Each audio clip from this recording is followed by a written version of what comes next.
Septembre. Près de 3 millions de manifestants dans toute la France.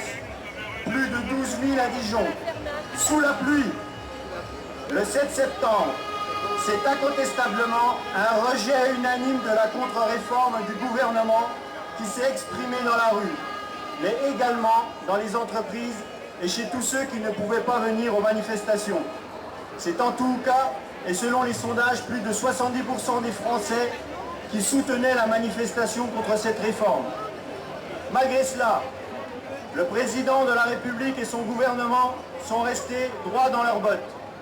Aucune concession sérieuse, à peine quelques mesurettes. La majorité parlementaire est restée inflexible elle aussi, et a voté, ce n'est pas rien mes camarades, la fin de la retraite à 60 ans.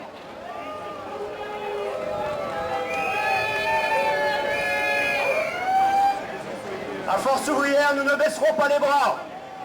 Nous maintenons nos positions sans ambiguïté, encore et encore.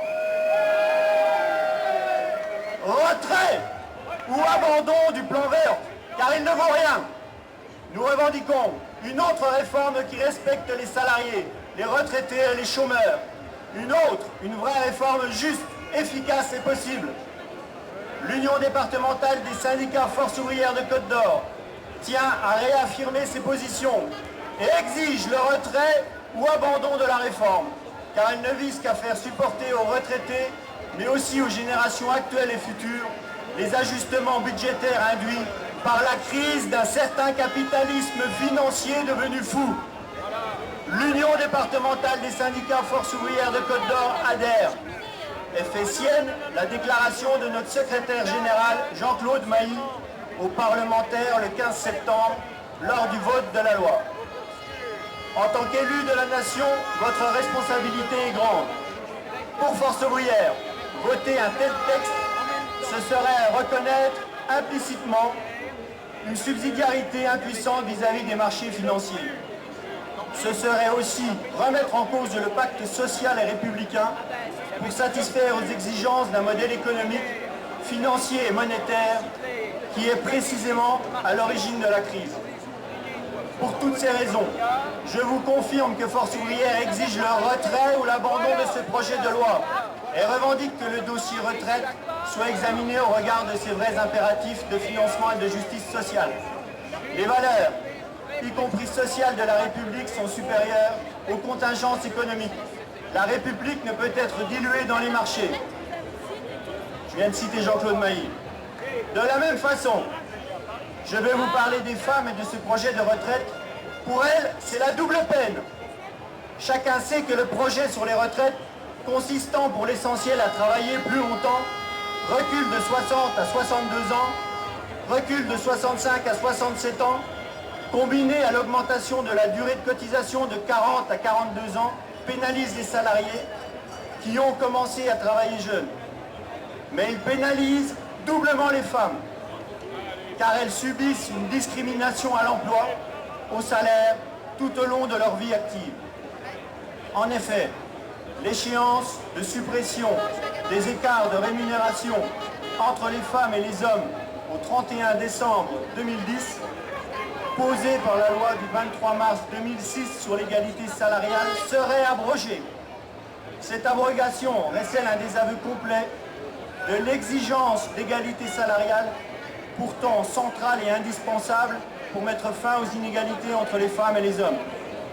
Force ouvrière a martelé fermement son opposition à cette disposition injuste.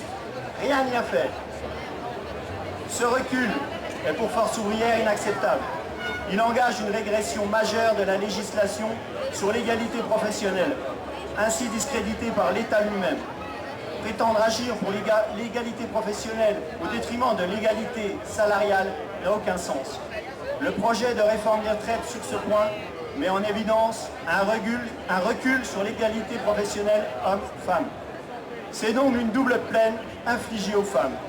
C'est une raison supplémentaire qui pousse Force ouvrière à revendiquer pour le retrait de ce projet de loi. Chers camarades, chers amis, dans plusieurs secteurs d'activité, dans certaines entreprises, des appels à la grève reconductible ont été déposés afin de marquer leur opposition à cette réforme injuste, marquant ainsi leur grande détermination à vouloir lutter contre cette contre-réforme. Ce soir, dans les assemblées générales de ces syndicats, il sera probablement question de la suite à donner à cette journée. Nous attendons avec impatience les résultats de ces assemblées générales. Pour information, les cheminots de la région de Dijon ont voté la reconduite du mouvement tout à l'heure.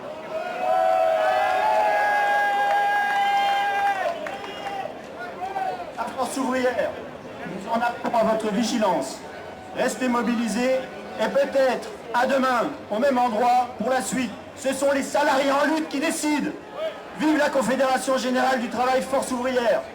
Vive l'Union départementale des syndicats Force Ouvrière de Côte d'Or. Merci de votre attention.